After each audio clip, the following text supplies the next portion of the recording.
What's up, guys? It's Ben Rice, aka Big Ben from the Animal Pack forums, universalusa.com, and I was looking through some of my videos last night and found my Sumo deadlift tutorial, and I was happy with how it went, but I wasn't quite happy with some of the camera angles, and I think some of it might be a little bit better understood if we worked on that a little bit. So I got my buddy Jason here helping me out today, and we're going to go through this again, touch on some little things, talk about some new stuff, and then try to get a really good deadlift workout in. So first of all, Jason, come to the front here.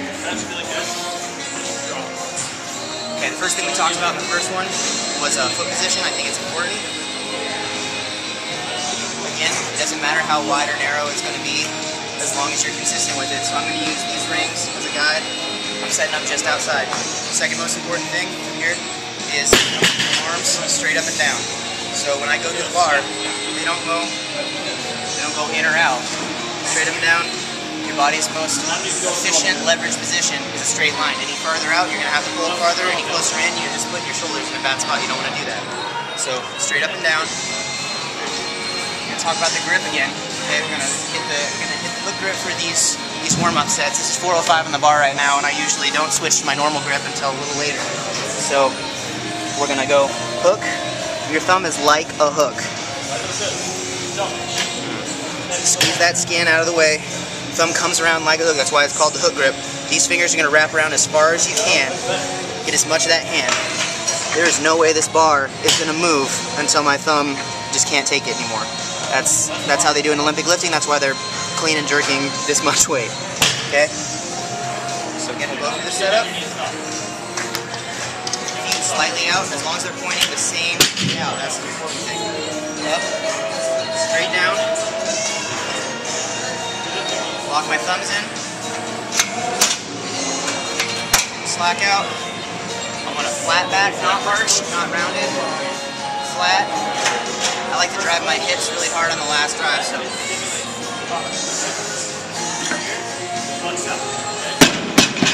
Down. We're going to come to the side on this one, Jason. I'm going to show the hip positioning again from that side angle. I think it's really important.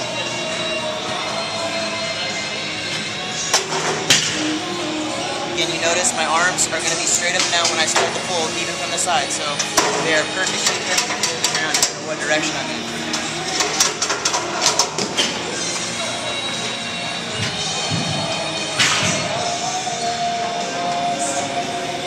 Straight position right there. My head is not going to be looking down, it's not going to be looking up. I'm straight ahead picking a point, and I'm going to use as little movement in the rest of my body as I can. The motion is not an up and down motion like a lot of people think it is. That's going to push your knees are going to want to come in. If you just come down at it, it's a forward and back motion. I'm going to come back to the bar, let my hips break naturally. Grab the bar. Take a couple of big breaths, and when you start pulling, big air in, and if you're wearing a belt, you want to push out really hard against that belt. That's going to keep your core supported.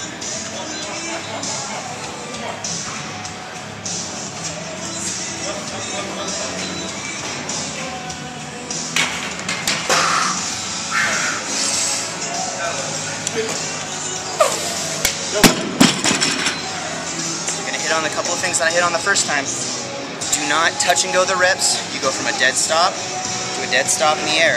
At no point should you bounce it. That's just going to risk hurting yourself. You're a lot more likely to slip in a disc or something. If the weight's not controlled, you can hit unevenly. Just don't do it. Make sure you hold every rep for at least a click at the top. I don't want you to because when that happens, you're less likely to finish out the lockout. You're more likely to cheat it. And when you cheat a deadlift in the gym, you're only cheating yourself because you're not going to get much stronger from it.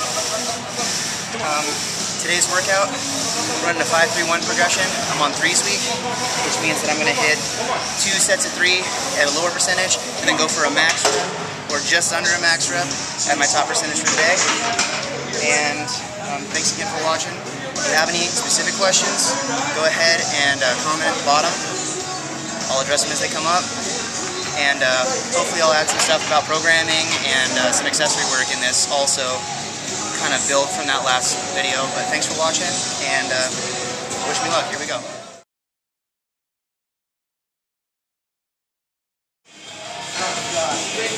That was crazy. Stop.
Locked out.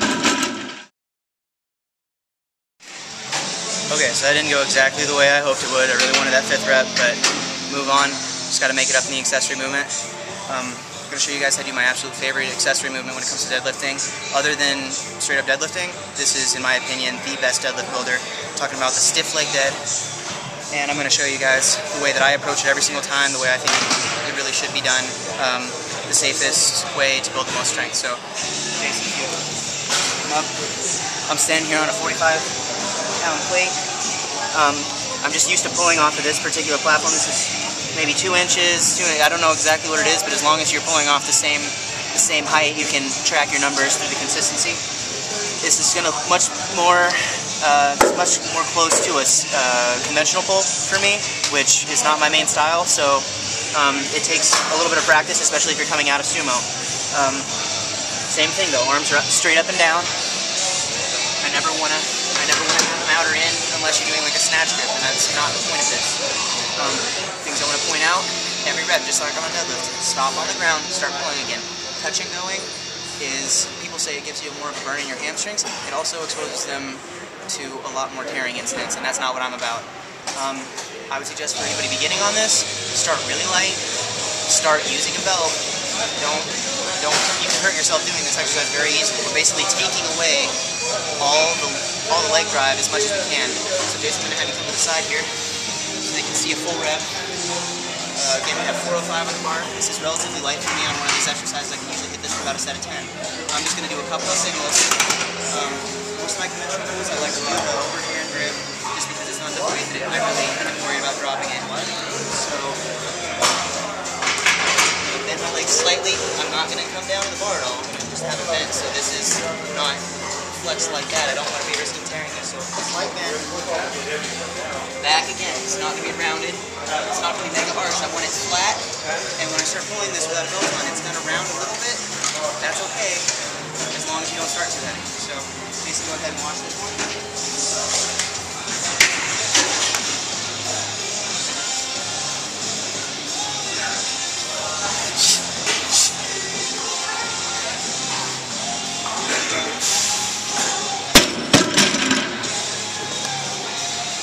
Notice that I did round my back a little bit, but it wasn't an unsafe amount of roundness.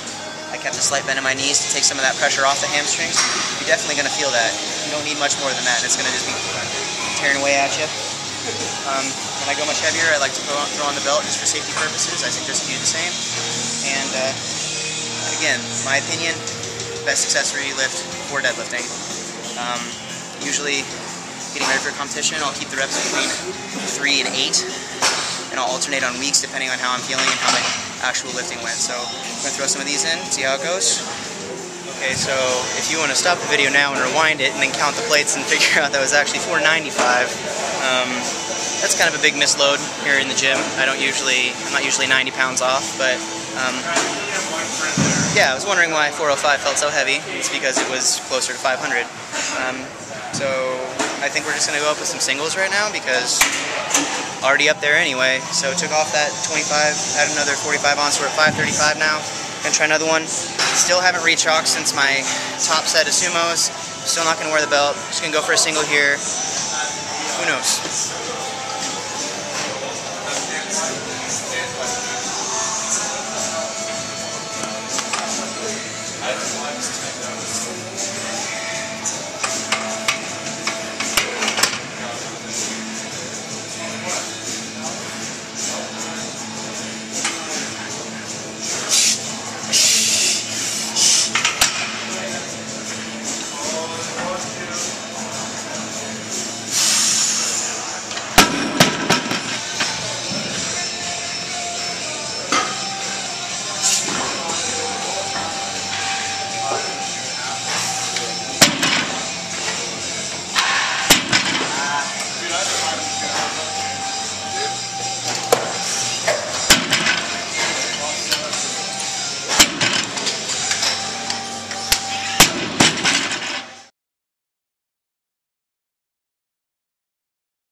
Hit it.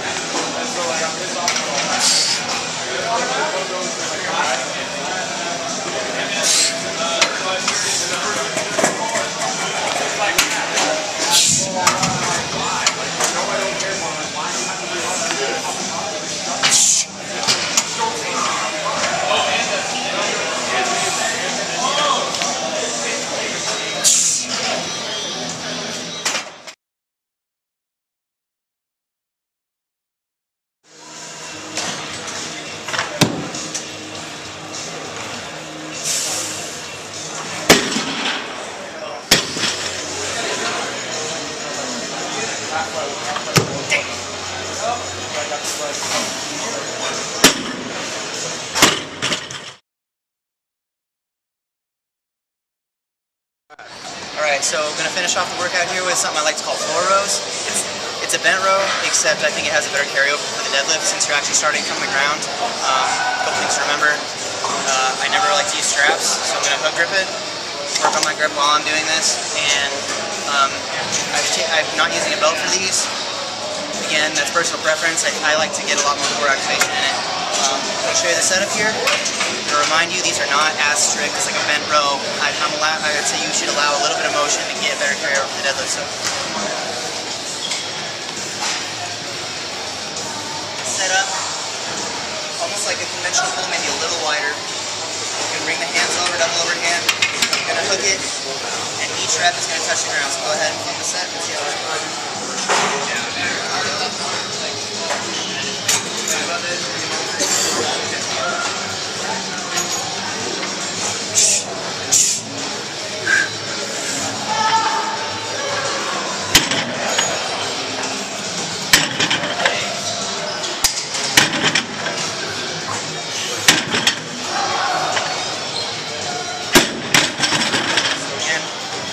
It's not going to be nearly as strict as a regular bent row where you're stopping using significantly more weight than I would on a very strict bent row.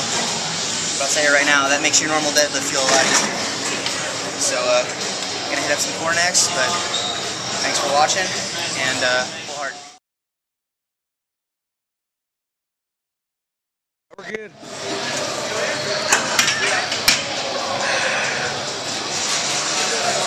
This is crazy shit.